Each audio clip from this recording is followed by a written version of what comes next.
Welcome back. This podcast is the continuation of the previous episode. We're talking about the beta male, episode 5. Now, in continuation of it, we said even in the animal kingdom, the alpha male is the dominant member of the community, commanding the defense, while the beta are often seen as wingmen with their collaborative and reconciliating effort in the master plan. In human terms, beta make the best mate. They do more in the house, probably even in the bedroom, because they know how to hasten up the greater good. The beta male can earn a lot of money or little, but the money is not the thing. He profits because he works well with others in the same kind of environment where he is celebrated, because he dwells in a constant problem called the identity crisis. We're going to be talking about similarities and differences between the alpha male and the beta male. An alpha male is self-aware. He's aware of who he is, but a beta male is self-absorbed. An alpha male is love motivated. Anything he finds himself doing is doing it out of love motivated. But a beta male is ego motivated. Whatever he's doing it because he knows his ego will be brushed. People will see him and celebrate him. So he's literally called an eye service. He's an eye service kind of person. Whatever he's doing, he's not doing it out of love. He's doing it so that he can be celebrated, so that a revalidation of his ego or his identity can be gained. He nourishes it by egocentric motivation. An alpha male possesses what we call self-mastery. He understands himself. He's a master of his emotion. He's a master of his decision. He's a master of his lifestyle. But a beta male dwells in self-pity. Why am I like this? Why are things always happening like this? Why even if I try to even do it, people don't even see and recognize my effort? He's always in a self-pitiable state. An alpha male is self-fulfilled, but a beta male is selfish. An alpha male eliminates excuses, but a beta male defends his excuse. An alpha male knows excuses does not put money in the bank. That is why he believes in what I call the theory of discipline. And according to my mentor, Brian Tracy, he said discipline is ensuring you do those things that are supposed to be done when they are supposed to be done, either you feel like it or not. So he doesn't have time to give excuse for his failures. He takes full responsibility, and he does the best he can to eliminate anything like excuse. But a beta male defends his excuse. He's always comfortable in the circumstance he finds himself, as long as his ego is brushed, as long as his personality is being revalidated, as long as his life is being governed by people who celebrate him.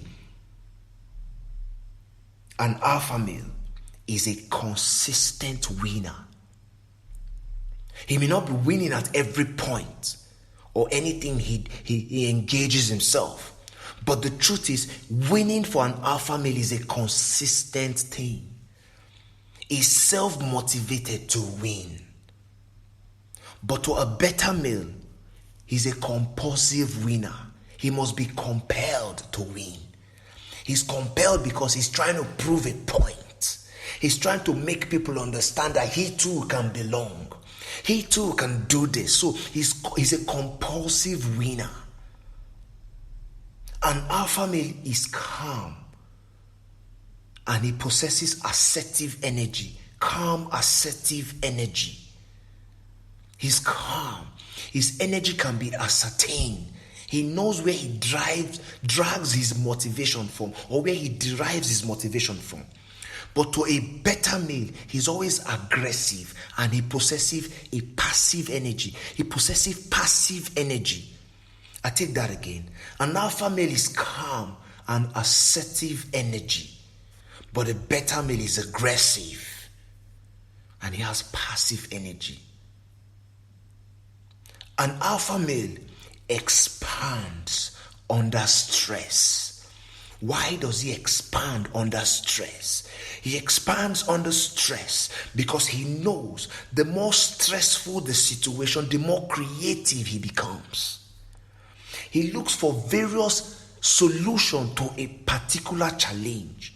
So he sees stress as a way to better his life. But a beta male regresses under stress. He complains. He nags. He feels he's not configured to pass through stressful situations. He thinks if you're stressing him, or if any situation, any situation is stressing him, is actually making him counterproductive. An alpha male possesses a constructive mental habit. Constructive mental habit. But a beta male possesses destructive mental habit. By constantly telling himself he's not capable, by constantly throwing his diet into jeopardy, by constantly saying the world owes him everything, he possesses destructive mental habits. An alpha male is able to process discomfort.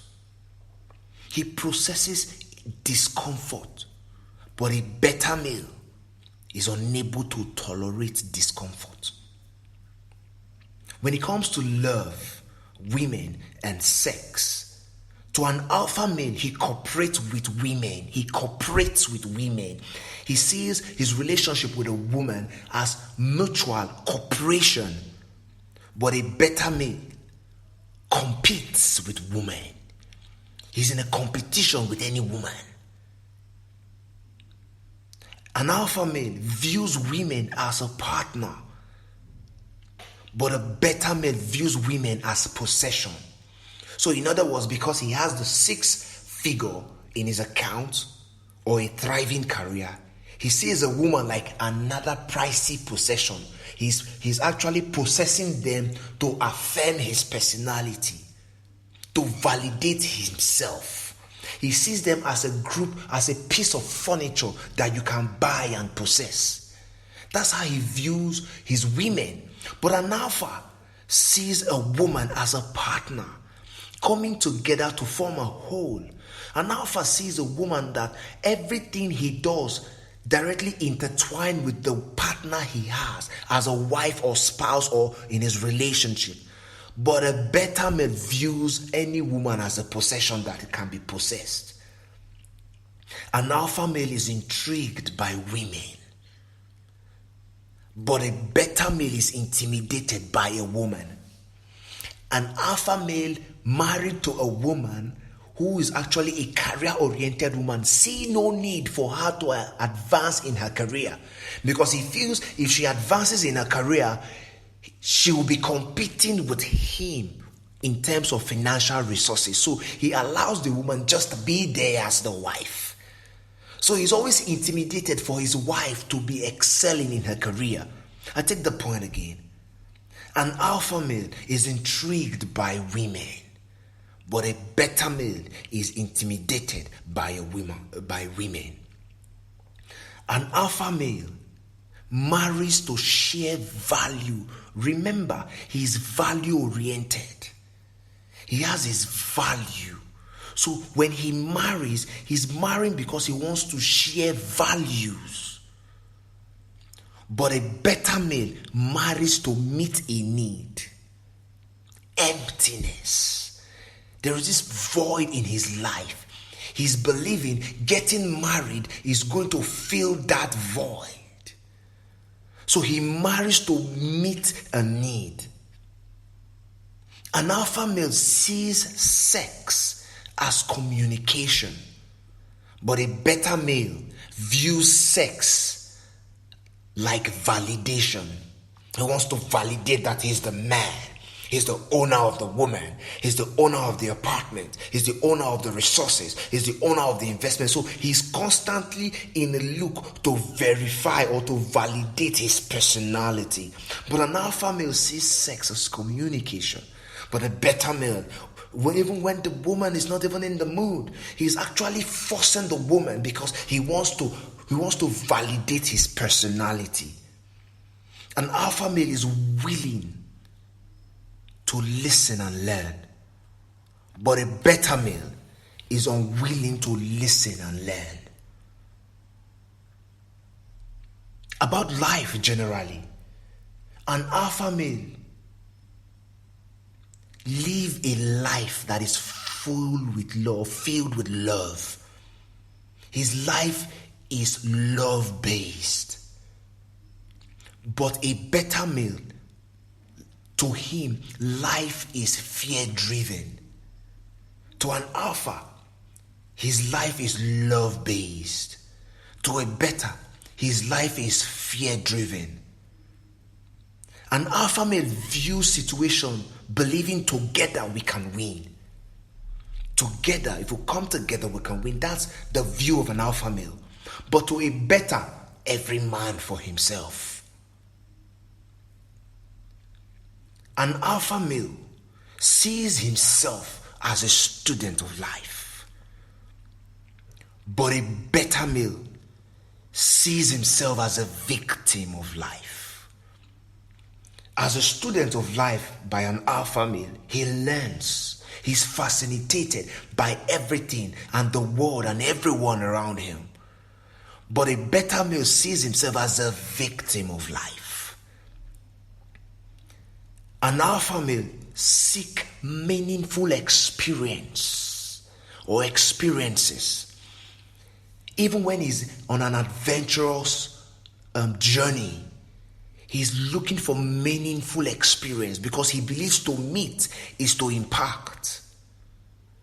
But a beta male chases meaningless dreams. With this comparison, I believe you see the reason why you need to live a life of an alpha male. Constantly winning, becoming a superhuman, filled with values, legacy, love, willing to invest into people, willing to make people feel good about themselves, willing to aid the accomplishment of any dream by anyone around him, rather than being self-absorbed, fear-driven, being a victim of life, living or chasing meaningless things. Become an alpha today and enjoy your life as a superhuman. With this, we bring this episode 5 to an end. Thank you for listening. I'm your host, Maxwell A. Peters. You can get this podcast on any of the podcast streaming platform, either on iOS or on Android. I'm so excited to be with you again. Thank you and stay blessed, stay winning, become the alpha you truly want to be. Thank you.